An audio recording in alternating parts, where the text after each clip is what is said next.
With the release of Doctor Strange and the Multiverse of Madness, we now have 6 appearances made by Strange himself in the MCU. So today I thought it was time for me to stop and rank all 6 appearances made by Doctor Strange in the MCU, ranked from the worst to the best. Please note that everything that I will say in this video is just my very own opinion. My name is SDubNation, and you're free to comment down below your ranking of all of the MCU appearances made by Doctor Strange, ranked from the worst to the best, just like me, or you could just do your favorite. Please don't forget to check out that Twitter that's going to pop up on your screen right now, and also that Marvel playlist. That link is in the description, and also the review for Doctor Strange and the Multiverse of Madness if you have not seen it. Also, this is the way this video is going to be structured. I'm ranking these based off of arcs as well as importance to the film, so I'm not ranking them based off films. With that being said, let's get right into our ranking.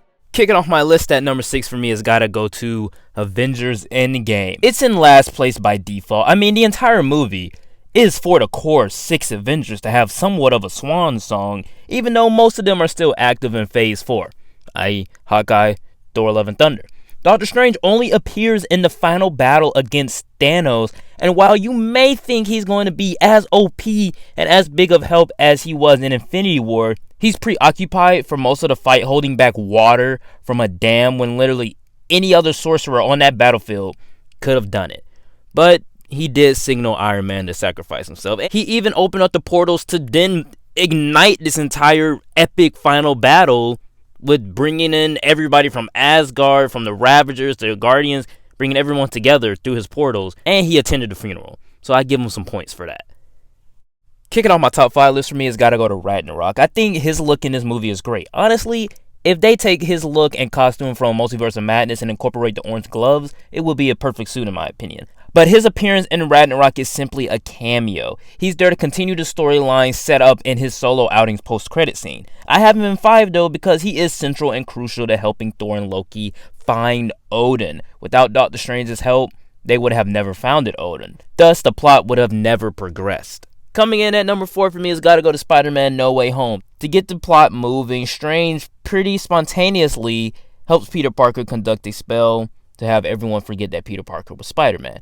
To me, when I watched this back in December, I thought, now why would a grown man, a man who once said he'll let Tony Stark and this same kid die to keep the time stone out of Thanos' hand, who has this responsibility to protect the timeline and this reality, do something like this? And the fact that he'll allow a 17-year-old kid to ruin a spell from talking too much. Well, after seeing Multiverse of Madness, it makes more sense. His arc in that movie makes his appearance and his reasonings a lot better inside of this film. Strange, after Infinity War, feels as though he's the ultimate hero. Yes, it was a team effort, but he feels as though he has to be the one to carry the responsibility of the world on his shoulders. That's him being so quick to cast the spell. Obviously, we've all seen in No Way Home, Spidey beats him in the mirror dimension and he appears again in the 3rd act. Fairly simple appearance. He's the contrast to Spider-Man's "we can help everyone" arc. It just makes more sense after you see Multiverse of Madness. Kicking off my top 3 list for me has got to go to 2016 Doctor Strange. His solo outing is still one of his best. Now, he's literally just Tony Stark, but less rich and a surgeon. But Strange's arc in this film is still a good one, yet formulaic. He learns that it's not about him all the time. And I think for the next 2 years in the MCU from 2016 to 18, he understood that.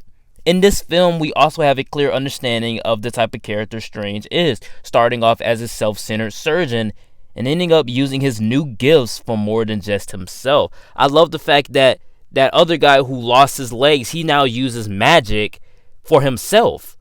But Strange, rather than going back into his work as a surgeon, something that he loved doing, he decides to use that gift that he now has to help others. He even chose to suffer and die for eternity over and over again just so Dormammu would leave Earth alone. While the Doctor Strange origin is pushed through the MCU template, Stephen Strange's arc of sacrifice and responsibility begun here. My runner-up at number 2 has got to go to Multiverse of Madness. Strange's arc in this film ties very much into the events of Infinity War. You have a lot of people asking him, was there really any other way? The idea that he feels he always has to hold the knife and make the choices is interesting, that he feels as though he always has this, but really, he makes bad calls. It's crucial for me to bring up the fact that Strange turns out to be evil in every universe, but it's through his selflessness, his heroism, his grief, but most importantly, his ego. I think it makes total sense for the man who knew how Thanos was going to be defeated to feel guilt, but also responsibility for the world's grief.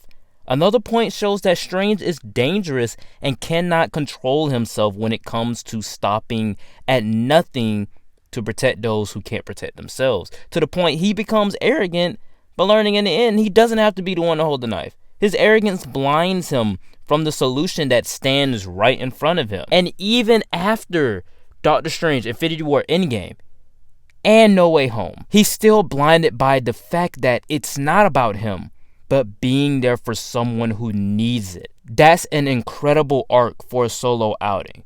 Very much a character study that's extremely human. That also begs the question of this character. Is he and can he be happy? But coming in at my number one for me has got to go to Avengers Infinity War, Doctor Strange. Now, Doctor Strange, along with Iron Man, Spider-Man, and Thor, are the MVP in this Infinity War, among the heroes, that is. He is the keeper of the Time Stone, meaning he should have a lot of scenes as well as being very important to the plot. By himself, Strange can go either way for me. In his solo outings, his comedy rarely works, but in his team-ups, he works. He works as a straight man better than a comedy guy. He understands the stakes. He knows what's coming. He knows all about this stone, and he knows why they have to protect it away from Thanos. He even makes the decision to sacrifice Tony and Spider-Man just to keep the stone out of Thanos' hand. Like I said, he knows the stakes. He knows what they're up against.